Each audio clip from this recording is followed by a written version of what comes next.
en el libro de Éxodo, capítulo 20.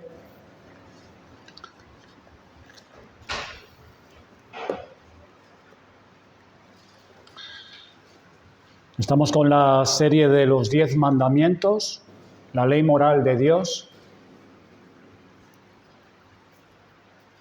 Y este es el tercer mandamiento que estamos considerando y estudiando, y por la gracia de Dios corrigiendo y aplicando a nuestra vida. Y es la segunda parte. El título es Abusando de su nombre.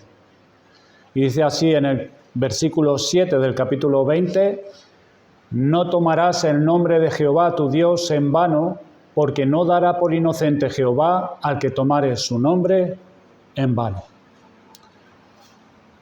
Vamos a tener unas breves palabras al Señor.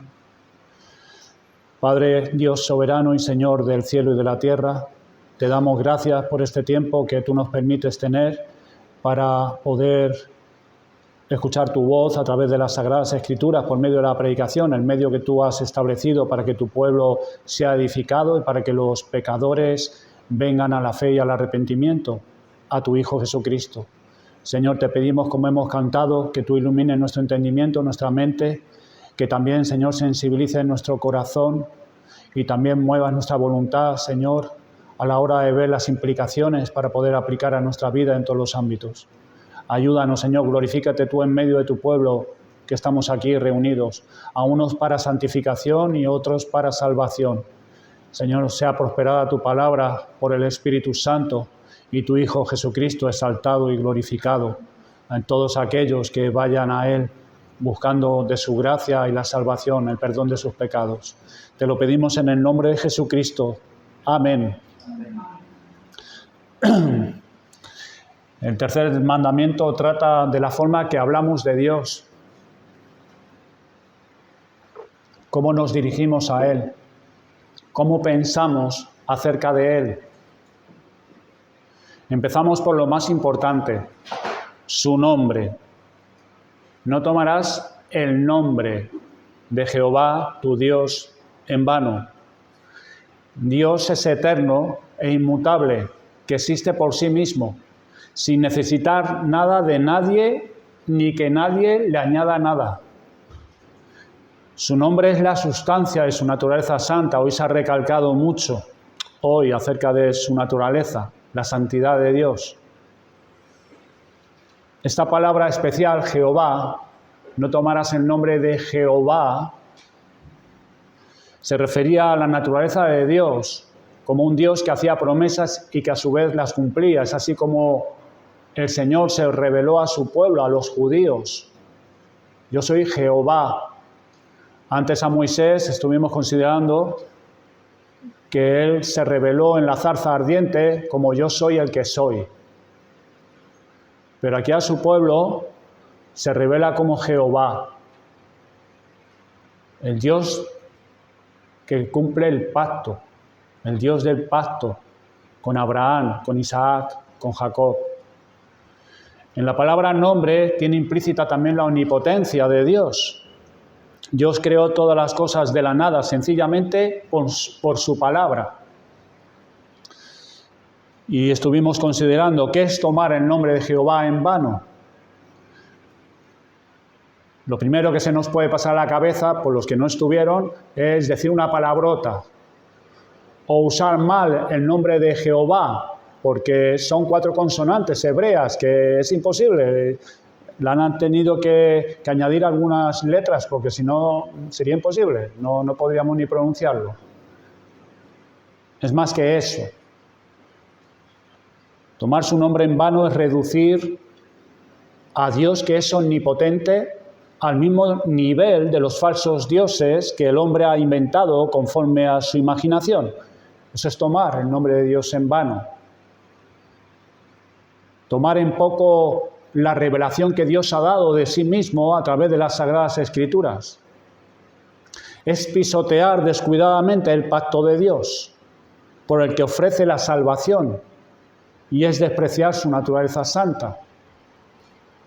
Cuando usamos su nombre de una manera despreocupada y frívola, estamos blasfemando contra Dios. Por tanto, este tercer mandamiento no trata simplemente del mal uso, como antes he nombrado, consistente en 4 consonantes hebreas, sino en un abuso de todo lo que ese nombre significa. Vimos algunas formas por las que los cristianos toman el nombre de Dios en vano. Se toma el nombre de Jehová en vano en la adoración y en la oración. Uno de los mayores errores entre los cristianos actuales es el pecado de adorar a Dios de forma irreflexiva, inapropiada o incluso impíamente. Cantamos sobre su naturaleza y majestad, pero nuestra mente está lejos de los himnarios. Escuchamos en la predicación acerca de los sufrimientos de Jesucristo y su entrega voluntaria por nosotros y no le consideramos, porque lo que oímos ya no nos afecta como antes solía hacerlo. ¿Cuántas veces usamos mal el nombre de Dios en la alabanza, en nuestras oraciones, y lo usamos mal porque Dios está en nuestras bocas, pero está muy lejos de nuestro corazón? Esa fue la reprensión de Jesús a los judíos, pues estos se acercaban a Dios de boca, pero su corazón estaba lejos.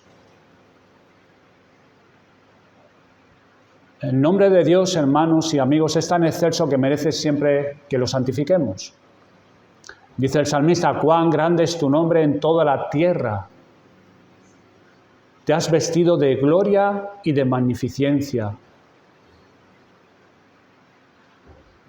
Por lo cual lo que nos revela el Señor mismo es que Él es único, único.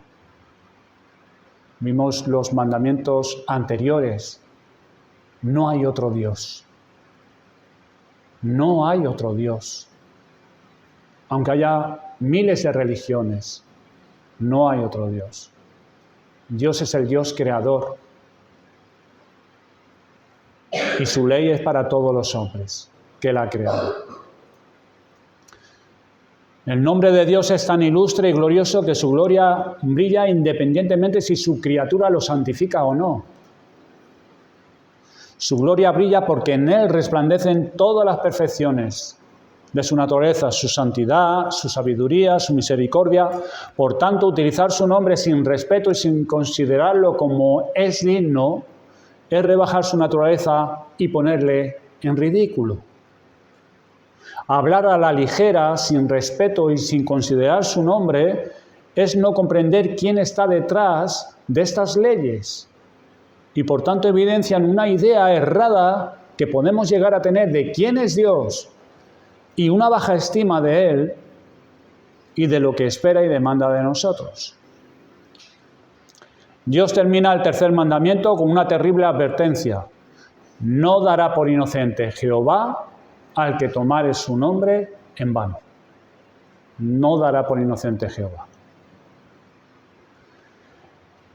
El propósito de la ley moral de Dios es mostrarnos la naturaleza santa de Dios, que nos ha llamado para que le adoremos, y esto debería ser motivo suficiente para hacernos temblar ante Él y llevarnos a la cruz de Cristo para obtener el perdón, porque no hay ningún hombre o mujer que cumpla perfectamente este mandamiento.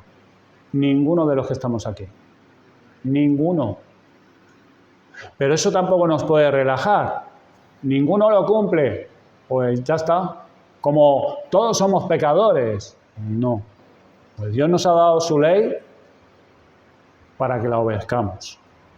Nos esforcemos y la obedezcamos.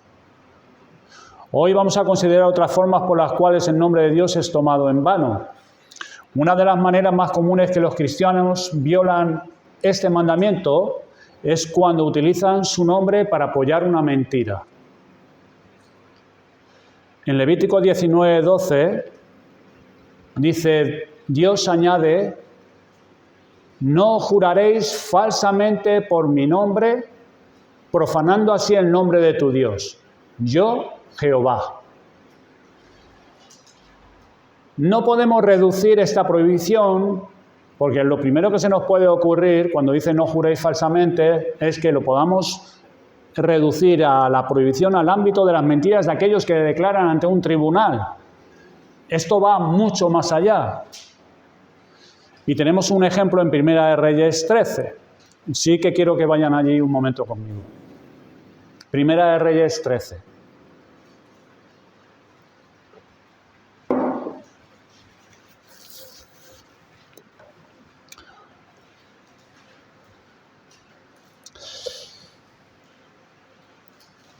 Es un pasaje del 1 al 5, lo vamos a leer. Es un varón de Dios, esto es un profeta que fue enviado por Jehová al rey Jeroboam con una palabra profética. Vamos a leer. He aquí que un varón de Dios, versículo 1, por palabra de Jehová vino de Judá a Betel, y estando Jeroboam junto al altar para quemar incienso, aquel clamó contra el altar por la palabra de Jehová y dijo: altar, altar, así ha dicho Jehová. He aquí que a la casa de David nacerá un hijo llamado Josías, el cual sacrificará sobre ti a los sacerdotes de los lugares altos que queman sobre ti incienso, y sobre ti quemarán huesos de hombres. Y aquel mismo día dio una señal diciendo: esta es la señal de que Jehová ha hablado. He aquí que el altar se quebrará y la ceniza que sobre él está se derramará. Cuando el rey Jeroboam oyó la palabra del varón de Dios, que había clamado contra el altar de Betel, extendiendo su mano desde el altar, dijo: prenderle. Mas la mano que había extendido contra él se le secó y no la pudo enderezar. Y el altar se rompió y se derramó la ceniza del altar, conforme a la señal que el varón de Dios había dado por la palabra de Jehová. Luego tú puedes leer el capítulo 12 también, qué es lo que pasó. Pues el Señor levantó a Jeroboam para romper el reino, como hoy también hemos dicho, por causa de la idolatría de Salomón. Y su hijo Roboam era inexperto, el hijo de Salomón. Y bueno, Jeroboam hizo 2 becerros de oro para que esa parte de Israel no bajara a ofrecer sacrificios, por si acaso se volvían a la casa de David. Y Dios envía a este varón de él, a su profeta. Una vez dada la palabra, el mandamiento por Dios dado al joven profeta, era volver a su lugar de origen inmediatamente. No debía hablar con nadie en el camino, ni aceptar la invitación al hogar de ninguna persona. En su viaje de regreso, el joven se encontró con un viejo profeta y le ofreció hospitalidad. La respuesta del joven profeta fue la adecuada: lo siento, pero no puedo aceptar tu invitación. Tengo órdenes estrictas de volver a casa. Capítulo 13, versículos 16-17.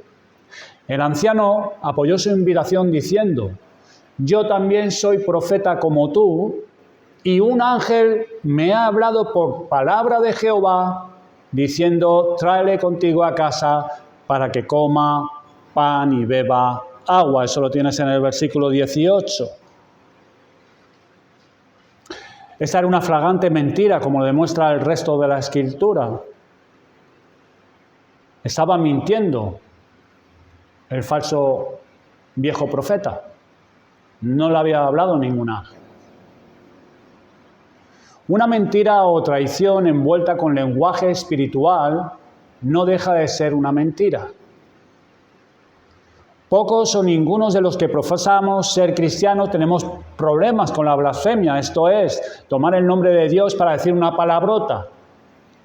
Y por eso creemos que nos mantenemos en los límites del tercer mandamiento, pero esos límites son más amplios. El cristiano sirve al Dios Santo, cuyo patrón es nada menos que su propia pureza. Vivimos en los tiempos en los que la profecía predomina. Muchas iglesias cristianas se han vuelto más proféticas que bíblicas. Los ministros de muchas iglesias predican sobre todo de las profecías, de los acontecimientos futuros y las últimas cosas. Se anima a los miembros a buscar el don de profecía. y se espera de ellos que obtengan una palabra de sabiduría de parte de Dios o de profecía de Dios, incluso de los niños. A ver si el Señor habla por algún niño. Y ves vídeos en YouTube de niños ahí, toda la iglesia ahí de rodillas ante el niño y el niño diciendo la palabra de sabiduría dada de parte de Dios. Hombres importantes en ministerios relevantes, que son figuras públicas, han declarado que Dios les habla directamente. Pero cualquiera que ofrezca una palabra profética como revelación directa de Dios, cuando Dios no le ha hablado, está cometiendo blasfemia al quebrantar el tercer mandamiento. Algunos hombres que le atribuyen y se atribuyen a sí mismos el título de maestro suben vídeos en las redes sociales diciendo que saben el regreso de Jesucristo. Y comienzan a hacer cábalas, que si las lunas de sangre, que si los acontecimientos presentes ya están descritos en el libro de Apocalipsis, y por tanto esto es lo que va a suceder. Intentan adaptar lo que sucede en la actualidad a la Biblia, especialmente al libro de Apocalipsis. Y los más atrevidos aseguran que han recibido una revelación especial de parte de Dios. Cuando no se cumple lo que han pronosticado, desaparecen por un tiempo de las redes sociales, para después volver a aparecer para dar a conocer una nueva revelación que, dicen, Dios les ha dado. Son falsos profetas. Dios no les ha hablado. El viejo falso profeta dijo: un ángel me ha hablado por palabra de Jehová, cuando de hecho el Señor no le había hablado. Esto era condenable porque era una blasfemia. De igual manera es de condenar que cualquier hombre o mujer asegure haber recibido una revelación profética de parte de Dios cuando Dios no lo ha hecho, ya sea en privado, ya sea en la iglesia o en las redes sociales. Pero aún peor es el hecho de que la falsa profecía del anciano llevó al joven profeta a ser rebelde al mandato de Jehová. El juicio del Señor sobre su joven profeta fue inmediato.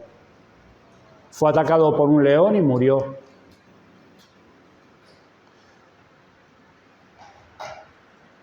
Hermanos, decir esto es lo que dice el Señor, cuando en realidad no ha hablado, es violar el tercer mandamiento.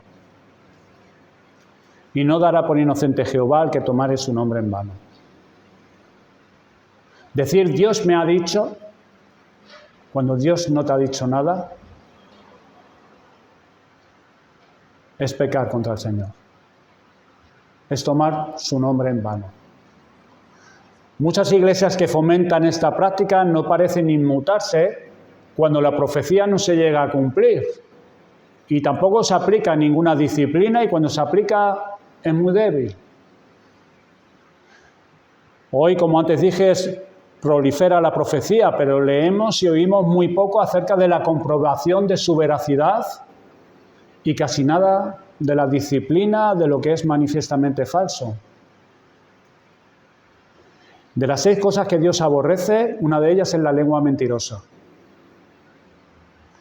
Utilizar el nombre del Señor para una falsa profecía o decir Dios me ha hablado sin que Dios lo haya hecho es violar el tercer mandamiento. El profeta Ezequiel, en el capítulo 13, versículo 6, advirtió del mismo peligro.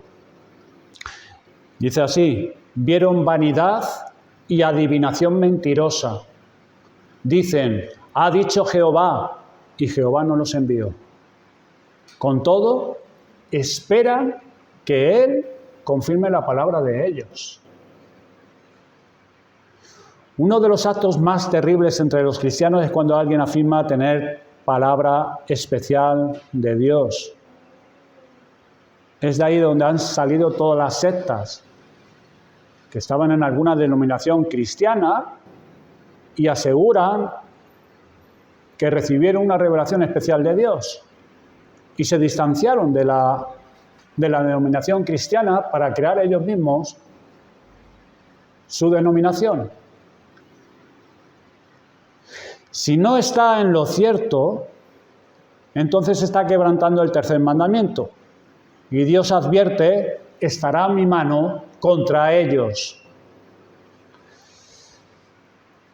En el Antiguo Testamento el destino de un profeta que profetizara falsamente, ¿saben cuál era? La muerte.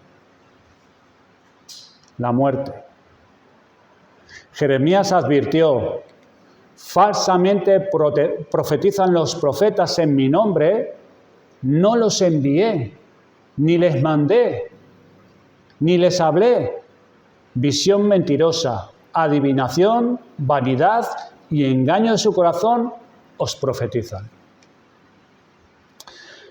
Por lo cual, aquellos que vienen a nosotros asegurando que tienen un mensaje especial de parte de Dios, yo les preguntaría si están dispuestos a ser apedreados si no se cumple tal mensaje que ellos aseguran que Dios les ha dado. ¿Estarían dispuestos a ser apedreados por toda la congregación si no se cumple lo que ellos profetizan? Que firmaran un papel diciendo, apedréenme, yo sé que este es un mensaje de Dios y Dios lo va a cumplir. Porque Dios siempre que enviaba a un profeta, era su nombre, su palabra. Estaba en juego su honor, es lo que Dios había determinado. Y siempre que Dios enviaba a un profeta, casi siempre era para juicio, y Dios cumplía lo que Dios decía. Pero hoy en día lo vemos que no. ¿Estarían dispuestos?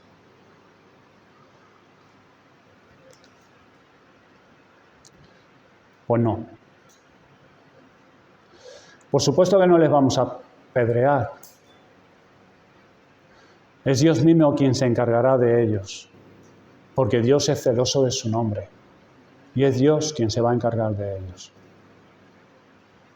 El Señor nos enseña y nos advierte que ir más allá de la revelación de los profetas, los apóstoles y de nuestro bendito Señor Jesucristo es muy peligroso. En vez de decir Dios me ha dicho, deberíamos decir escrito está. Escrito está. No Dios me ha dicho. Otra de las formas de tomar el nombre de Dios en vano y por tanto quebrantar el tercer mandamiento es por utilizar mal la palabra de Dios. Décadas atrás, creer en la infalibilidad de la Biblia, esto es, creer que toda la Biblia es la palabra de Dios sin error, era un asunto muy importante. Decir que Dios no había dicho algo cuando sí lo había hecho, o decir que sí lo había dicho cuando en realidad no era cierto, era una blasfemia. Hoy día los cristianos evangélicos son atacados, y con razón, por los críticos de la infalibilidad de la palabra de Dios, porque declaramos creer en la Biblia como la revelación de Dios para luego interpretarla de acuerdo a nuestras nociones e ideas preconcebidas. Todos en mayor o menor medida somos culpables de esto. Cuando decimos inclinados por nuestro contexto cultural, educación o querer ser correctos, ante una revelación clara en las Sagradas Escrituras, decir sí, pero yo creo que...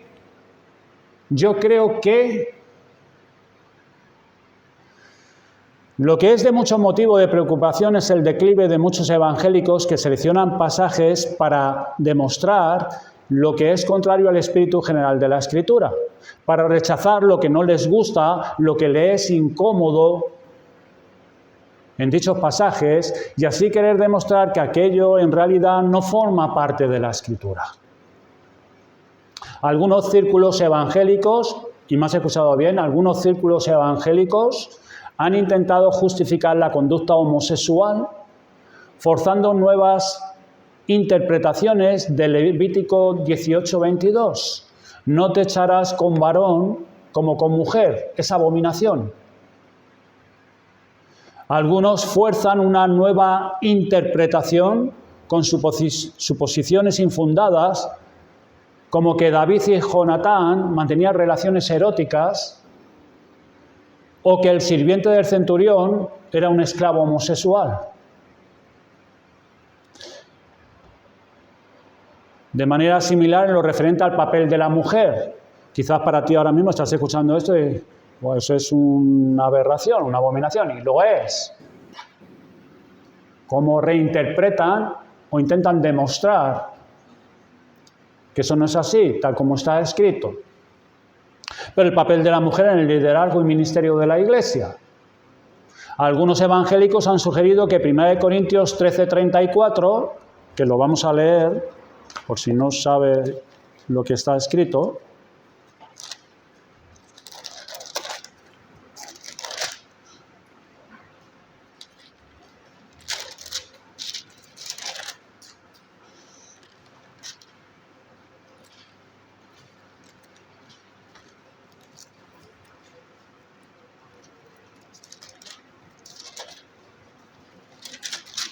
pues no, pues me he equivocado de escritura, no hay 34 versículos.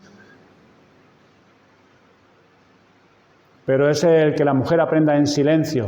Creo que está en el 7 o en el 6. 14:34. Gracias.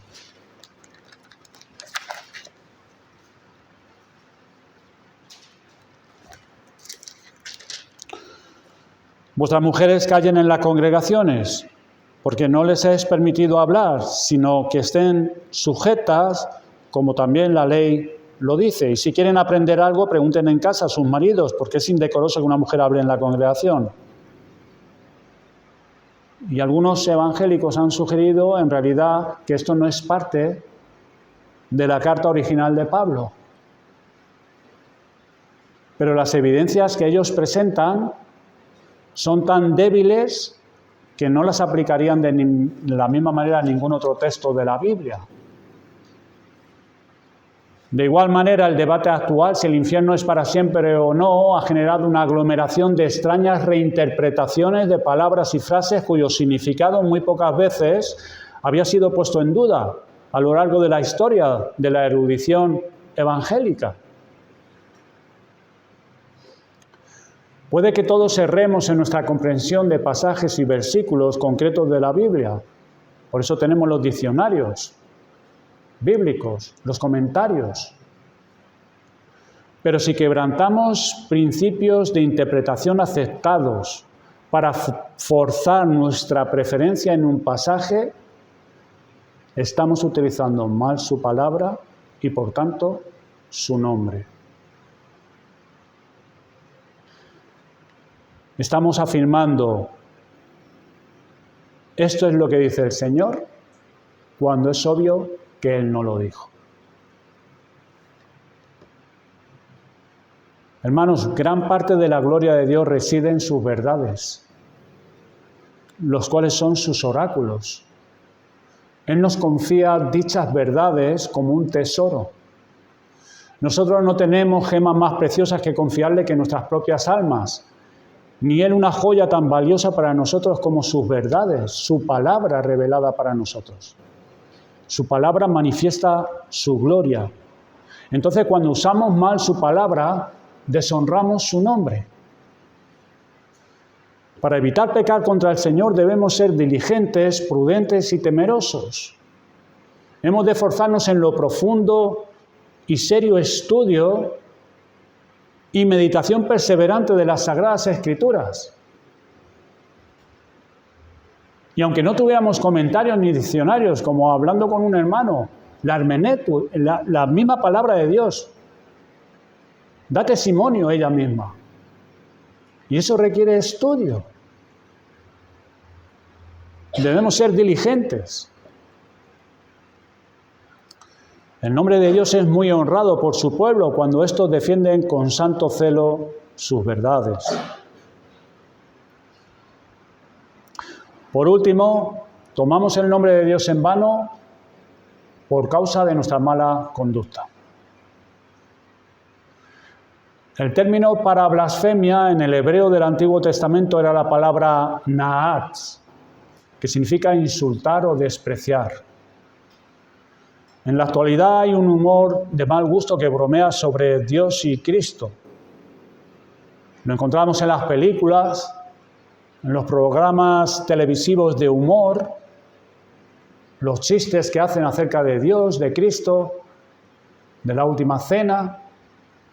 en la publicación de libros acerca de Cristo, aprovechan por estos medios de ridiculizar el cristianismo y siempre presentan la deshonestidad del pastor de una congregación que es infiel a su esposa, o la imagen del cristiano fanático en plenas calles de Nueva York anunciando el fin del mundo. Es así como lo presentan. Hace casi 3000 años Dios mostró su descontento al profeta Isaías. Es blasfemado mi nombre todo el día. Y eso podría ser dicho hoy. Y eso fue hace 3000 años. El hombre moderno se ha alejado tanto de la verdad que ni siquiera se da cuenta de que está blasfemando contra Dios cuando le da la espalda, rechaza sus leyes, no tiene en cuenta a Dios como su creador. Pero gran parte de culpa por la blasfemia de un mundo que se burla se encuentra en el seno de la Iglesia cristiana. Tristemente muchas veces sucede que los que profesan ser cristianos dan buenas razones para que el mundo insulte a Dios.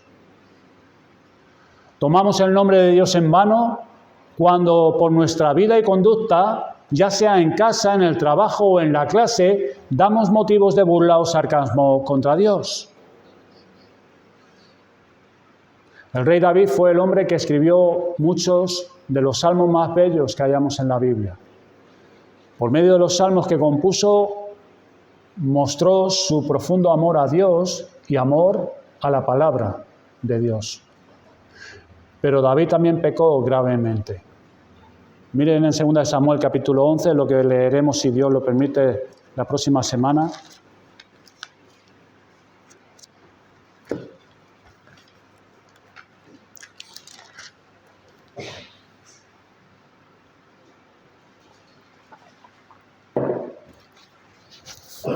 Allí relata la trágica historia de su doble pecado de adulterio y de asesinato. En el siguiente capítulo, en el 12, el profeta Natán viene a David para mostrar al rey su pecado. Natán le recordó a David un pecado con el que él no contaba. Miren el versículo 14 del capítulo 12. Dice, con este asunto hiciste blasfemar a los enemigos de Jehová. Con ese pecado David no contaba. Él contaba con el pecado de adulterio y asesinato, pero no este pecado. Con este asunto hiciste blasfemar a los enemigos de Jehová. Aquí se emplea la palabra para blasfemia, naat, que significa insultar o despreciar.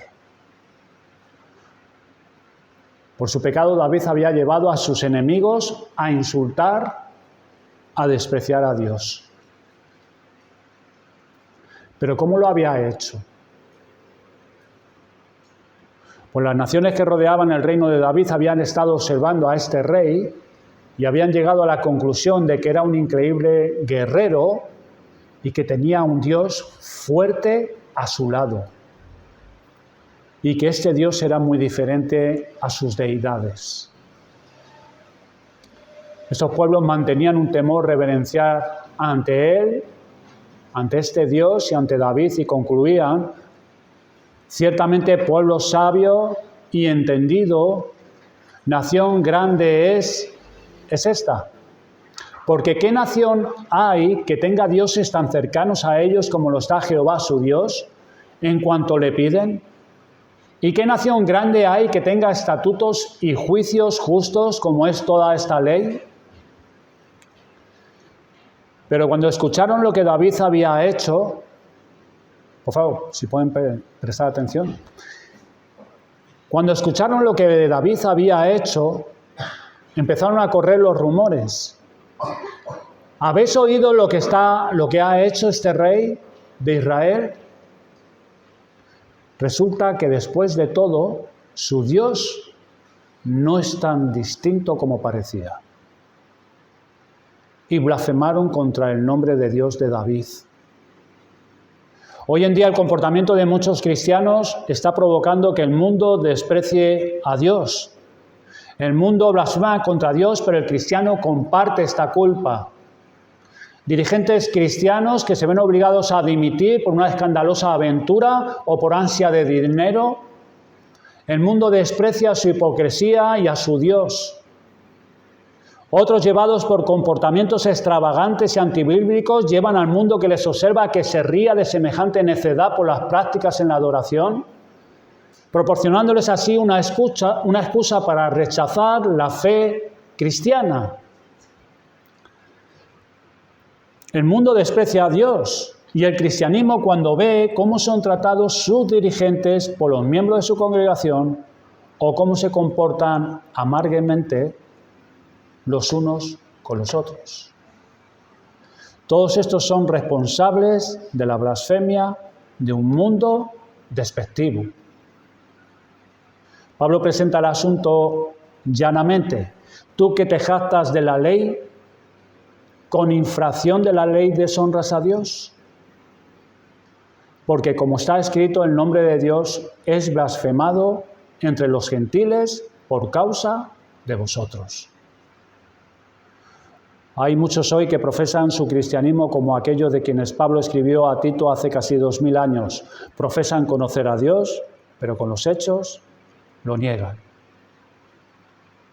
Según Pablo, a esa gente se le debe tapar la boca a través de la reprensión y la sana doctrina. Cuando el mundo desprecia la fe cristiana por causa del deshonroso y falso estilo de vida de los cristianos, esos cristianos están tomando el nombre de Dios en vano.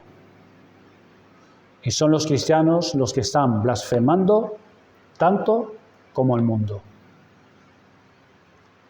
Tal como una vida impía deshonra el nombre de Dios, así también honramos ese nombre mediante el comportamiento santo y bíblico. El apóstol Pedro escribió: mas vosotros sois linaje escogido, real sacerdocio, nación santa, pueblo adquirido por Dios, para que anunciéis las virtudes de aquel que os llamó. Una vida santa habla con más fuerza que todos los himnos y alabanzas del mundo. Una vida santa.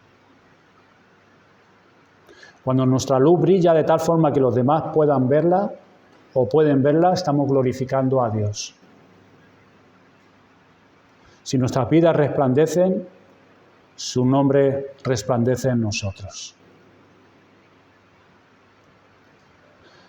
Para concluir, hemos considerado las diferentes formas en las que podemos tomar su nombre en vano y así quebrantar el tercer mandamiento.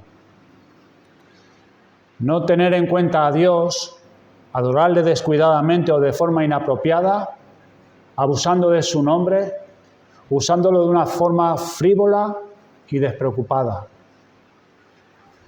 No comprender su naturaleza santa.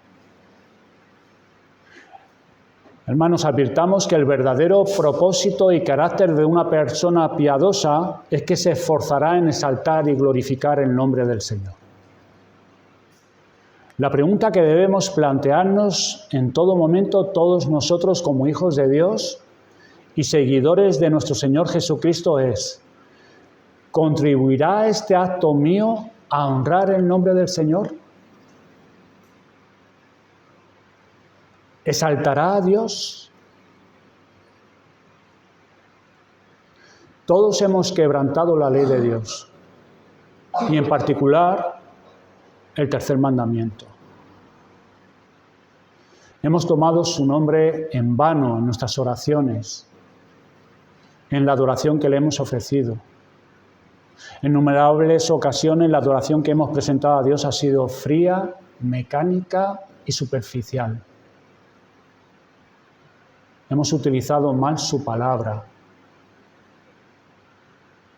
Hemos querido doblar la Escritura para salirnos con la nuestra.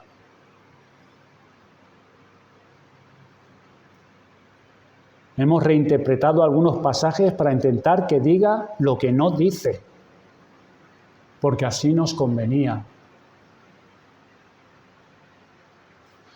Y hemos tomado el nombre del Señor en vano en repetidas ocasiones por nuestra mala conducta, ya sea en el hogar, en el trabajo, en su iglesia y en nuestras relaciones con nuestros familiares. Los pecados de los hombres, hermanos, no afectan a Dios tanto como el pecado de sus hijos, porque tocan más de cerca su corazón, le entristecen más. Cuando Jehová envió al profeta para mostrarle su pecado, David entonces dijo a Natán: pequé contra Jehová. Fue un acto de misericordia de Dios para restaurar a David, enviar al profeta y presentarle de cara su pecado. Y cuando él dijo: pequé contra Jehová, Natán dijo a David: también Jehová ha remitido tu pecado, no morirás. Ha remitido tu pecado, no morirás. Nosotros hemos quebrantado y seguimos quebrantando la ley de Dios. Y tomando el nombre de Dios en vano en repetidas ocasiones. Pero Dios ha remitido nuestro pecado. Y no moriremos. ¿Y sabes por qué no morimos? Nosotros los que somos cristianos. Porque Jesucristo murió por nosotros. Porque Él murió por nuestros pecados. Cargó con la culpa pagando con su sangre, con su muerte, para que ni tú ni yo tuviéramos que morir eternamente.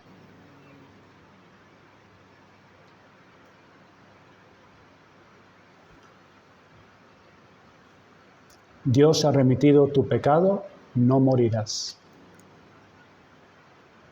Hermanos, la ley nos muestra la naturaleza santa de Dios, quien nos ha llamado por el Evangelio y nos ha llevado hasta su bendito Hijo Jesús para salvarnos, para reconciliarnos con Él, para que perdonados nuestros pecados podamos conocerle y ahora, libertados de toda condenación, podamos santificar su nombre. Por eso dice la Escritura: bienaventurado el hombre a quien Dios no inculpa de pecado. No lo inculpa ya. No somos condenados, pero sí somos llamados a humillarnos delante de Dios y a confesar nuestro pecado. Nos muestra Dios su insondable amor a través de su Hijo Jesús. Porque Dios no pasó por alto su ley. Y Él tuvo que pagar con su muerte. Y Dios el Espíritu Santo nos sigue llevando a Jesucristo por nuestra necesidad. Porque seguimos pecando. Porque en nosotros sigue habiendo esa parte pecaminosa en nosotros. Y podemos ir a Él en busca de gracia y refugiarnos en Él. Dice el apóstol Juan, su primera carta: si confesamos nuestros pecados, Él es fiel y justo para perdonar nuestros pecados y limpiarnos de toda maldad. Él es fiel y justo para perdonar todos nuestros pecados y limpiarnos de toda maldad. Amigos, dice la Escritura que no hay otro nombre bajo el cielo dado por Dios a los hombres para que puedan ser salvos. No hay otro nombre, no hay otro que Dios haya escogido y haya enviado. Es Jesucristo, hombre, el Verbo de Dios, quien se hizo hombre para venir a este mundo, porque el hombre pecó, el hombre quebrantó la ley de Dios y el hombre tenía que morir. Por eso Jesús se hizo hombre. Porque el hombre tenía que morir. Y Él, como hombre, muere en la cruz. Para que nosotros vivamos a la justicia de Dios. Así que despreciar a Jesucristo es despreciar a Dios quien lo envió. No hay otra manera de poder ser salvo. No hay otra manera, no hay otra forma de poder ser reconciliado con Dios. No hay otra forma que podamos nosotros de poder conocer al Dios invisible. No hay otra manera. No hay salvación fuera de Cristo. Salvarse por otro medio que no sea a través de la persona de Jesucristo es una necedad. Y su fin es trágico y amargo. Así que arrepiéntete de tus pecados. Confía en Jesucristo para siempre. Y obédecele siempre, siempre. Vamos a orar.